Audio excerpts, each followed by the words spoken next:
Gumawa pala ako ng kilawin guys. Ayan o. Ayan, lagyan ko siya ng mangga, pipino. Ayan, masarap yan. Ayan guys, ang ating uulamin. Ulamin lang to. Guys. Yummy, yummy. Lagyan ko siya ng sili. Ayan ang ating kilawin. Masarap pag maraming mangga na hilaw. At saka pipino siya.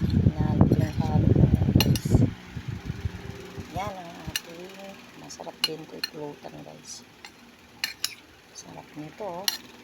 Kunti lang ginawa ko kasi kunti lang binili ko kay Brenda.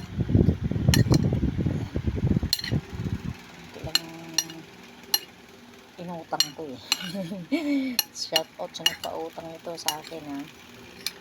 Bait mo ha. Bait mo sa mga tao. Thank you. Thank you for watching. Follow for more.